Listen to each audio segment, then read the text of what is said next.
AI is everywhere right now. And I know everyone is talking about obvious uses like writing copy with AI or using it to create images. But I am seeing business owners make some pretty big and possibly seriously damaging mistakes with AI. So today I am sharing some AI mistakes that could hurt your website, they could tank your credibility, and they could even land you in legal trouble. So whether you are just curious about AI and maybe you've been a little hesitant to start using it, or you're already using it every single day, this episode could save your business from some costly problems down the road. Are you a digital product or course creator selling on platforms like Teachers Pay Teachers, Etsy, or your own website? Ready to grow your business, but not into the kind of constant hustle that leads straight to burnout? Then you're in the right place. Welcome to The Savvy Seller. I'm Kristen Doyle, and I'm here to give you no-fluff tools and strategies that move the needle for your business without burning you out in the process. Things like SEO, no-stress marketing, email list building, automations, and so much more. Let's get started, y'all. So, what shouldn't you do with AI? Here are some mistakes that can actually cost you. The first one is never, ever, ever use AI for legal stuff. Now, I know it's tempting. You can ask ChatGPT for a privacy policy and boom, there it is, ready to copy paste onto your website. But every single word in legal policies matters. That's the whole point, right? The words in the policy or in the contract are supposed to protect you when things go wrong or when someone thinks things went wrong, but they really didn't. The goal is that your contract or your privacy policy or whatever it is covers you. See, the problem with AI is they may not know what state you live in or what country you're in. They may not know what tools you're using on your website when you draft that privacy policy or what different laws apply to you for that independent contractor agreement you had them draft. Let's talk about privacy policies for your website as an example. Your privacy policy needs different things depending on what's on your website. What plugins are you using? Do you have Google fonts loading on your site? What email provider do you have? Do you have a Facebook pixel or Google Analytics tracking code or other things like that installed? All sorts of little details like that really matter in terms of what has to go in your privacy policy. So when you use an AI tool, even if you try to tell them all the things that you have installed, chances are you're not going to know what all is important because you're not an attorney. Or at least I'm assuming you aren't. I'm certainly not. I use a tool called Termageddon for my website policies, and I offer it to my website maintenance plan clients as well because it actually keeps up with changing laws and updates the policies automatically. It will send a question out when a policy has changed or when a law has changed, and I can just answer a couple of questions in normal English that I do understand, and then they will update my legal policies on my website to match my answers for the questions and to be compliant with those new laws. So definitely look into things like that as opposed to using ChatGPT or even just getting a static policy that was written by an attorney, because then those don't change. And these laws are changing constantly. All right, the second one is one that my web designer friends and I are seeing a lot of lately. See, people hear that ChatGPT can help with website code. And yeah, it can. You can ask ChatGPT or any other AI tool to change a button color or whatever, and it will spit out code for you and tell you where to put it. But the problem is, if you don't understand the code, then you are basically playing Russian roulette with your website. I've had clients tell me so very proudly, I used ChatGPT and I fixed this thing. But then they call me because now 3 other things are broken and they don't know how to fix it. So, mistake number 2 is don't let AI code your website unless you really know and understand the code that it's giving you. See, what happens is you get code from ChatGPT to fix one problem, but it causes a different problem that you now don't know how to solve. Or you keep adding little ChatGPT code snippets all over your website, and your site starts running like molasses because it's bloated with junk code. And that could tank your Google ratings because of performance issues. I get it. I've been there too. I actually just very recently had a similar experience, not with website code, because that's the thing I'm an expert in, but I was so excited when I figured out how to create this automation in Make that had been giving me trouble. And I was so proud of myself. I had used AI to help build out this whole complex thing, and it was working. But I mentioned it to an automations expert friend of mine, and he basically said, "Oh my goodness, you built this in the least efficient way possible." And he helped me rebuild it properly, so now it is running so much better. The difference is with automations, if I mess that up, I'm kind of the only one affected, at least with that particular automation, because it wasn't automating sending emails to people or anything like that. But with your website code, you could break things for every single visitor. You could hurt your search rankings. You could create security vulnerabilities. And it's just really not a risk worth taking just to save a few bucks. Honestly, most of the time, when I have to go in and clean up that ChatGPT code, what happens is that it has caused so many problems that it would have been cheaper and faster for the client to have just asked me or asked whoever your web designer is to do it right the first time.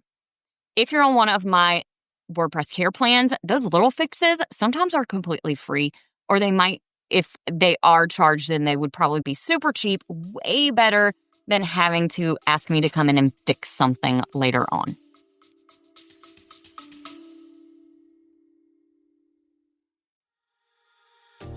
Hey there, friend. Let me guess. You are making some amazing digital products, but you're stuck in that exhausting cycle of constantly hustling for sales. I have totally been there too. You know the drill. Creating more and more new products just to keep the money coming in, trying to market everything everywhere, having a website that looks pretty nice but doesn't actually bring in buyers. If any of that sounds familiar, then I've got something that'll help you. I just put together a free 19-minute training where I show you how to take all those products you already have and turn them into a profitable, automated business without the constant hustle. I'll walk you through my 3-part Savvy Success method that's helping me and other digital sellers break free from that low-price hamster wheel by making your website work as a 24/7 sales machine, even if right now it's just sitting there looking pretty. Want a business that gives you more freedom and less stress? Head to kristendoyle.co/training to watch this free 19-minute training. I promise your business doesn't have to be so chaotic.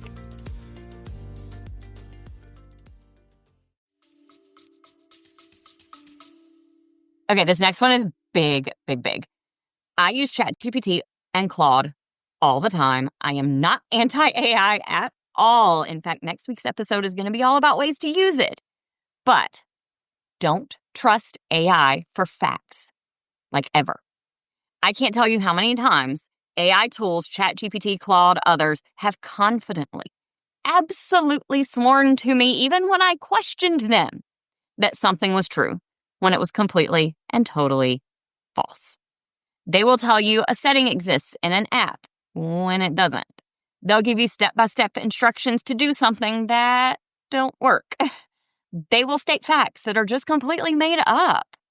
And the kicker is they don't even say, "I think," or "maybe you could try." They say it with complete confidence, like they are absolutely certain, even when you question them.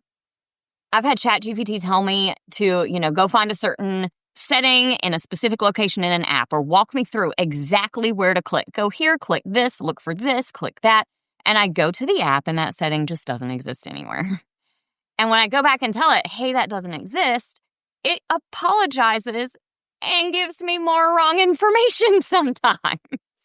So, as a rule, anything that AI tells you that's supposed to be fact, you really need to go verify on your own. Don't just take its word for it, no matter how confident it sounds. Even if you have in the past said, "Hey, please don't ever make things up anymore. Just tell me you don't know, or ask me more questions," or whatever. Because trust me, I have done that so many times and it just doesn't stick. All right, last but definitely not least, do not copy paste AI generated text copy exactly word for word. If you're like me, you can spot AI writing from a mile away at this point. You guys know, I'm sure, exactly what I'm talking about. It's weirdly perfect, never makes a grammar mistake of any kind, super polished kind of tone that sounds not like any human ever talks. If you ask AI to write something and then you just copy paste it word for word, it's going to sound robotic like that because AI is a robot. Is it getting better? Yes. Can you train it on your voice? Yes. But even if you think that you've trained it well and the AI has totally nailed your brand voice, it didn't. I promise. It might be close, but a lot of times it misses little quirks, personality touches, and especially those little bits of grammar mistakes that we all make in our natural speech patterns that we wouldn't make when we typed. And those are some of the things that help people to connect with you as a human, especially right now in this world full of AI, let's just be honest, AI junk all over the place. Maybe, I very frequently use the phrase or the word y'all. I say, here's the thing a lot. And AI can sometimes pick up on those, but it misses a lot of times the way that I have of explaining things that is uniquely mine. And it'll miss that kind of stuff for you too. And then there are also always those dead giveaways that scream, AI wrote me. One of them lately is M dashes. That's the bigger dash. AI is obsessed with M dashes. It uses them constantly. And I have seen in lots of places people who automatically assume that anything with an M dash in it is AI generated content. Funny enough, I voice recorded some brainstorm for this episode, and when I put it into AI, it put M dashes in this very section where I'm talking about how it overuses M dashes. And I will tell you next week all about my process for how I used AI to brainstorm this episode. I actually love a good M dash. I used to use them a lot, but I have started shifting to either regular dashes or commas or just finding a different way to phrase things because AI has made them so overdone. And I'm not the only one. Lots of other people have said, I feel like I can't use an M dash anymore because AI uses them everywhere. So always go in and mess with the copy a little bit. Add your personality back in. Use that AI copy as your starting point, but make it sound like you actually wrote it. My best advice for that is literally read it out loud. And if you feel weird saying it, you need to edit some more. Because honestly, your audience can tell the difference 100%. They don't want to hear from some robot pretending to be you. They want to hear from real, actual you. I just talked about a couple weeks ago those trends that we're seeing right now. People are wanting content from real people that feels real, even if there's mistakes in it, because they are tired of AI-generated, I'm just going to call it what it is again, AI-generated junk. All right, here is what I want you to do this week. Think about how you are currently using AI, and I mean really think about it and be honest with yourself. Are you doing any of these mistakes? Any of these don't do things? Are you copy-pasting AI content without editing it? Or maybe you only edit one or two things and you don't edit enough to make it really sound like you? Are you using ChatGPT to add code to your website when you really don't understand what it's doing? Maybe you're trusting AI facts without double-checking them. If you are, zero judgment from me, I promise. We have all been there, myself included, but, and I say this with love, stop it. Before you try anything new, just resolve not to keep doing these things, making these same mistakes. It will really make your business better and stronger in the long run. All right, now that you know what not to do, in next week's episode, I am going to share kind of the flip side. I'm going to share some creative AI uses you probably haven't tried, including, like I just talked about, the exact way that I planned these two episodes, this one and the next one, using some AI tools. You'll learn how to use AI without sounding like a robot and how to make sure your content is unique to you and your thoughts and perspectives and ideas when everyone else's content sounds exactly the same because they use the same AI robot to write it. Plus, I'll share some really helpful ways to save yourself time and a couple of just kind of fun things that I've been doing with AI in my personal life too.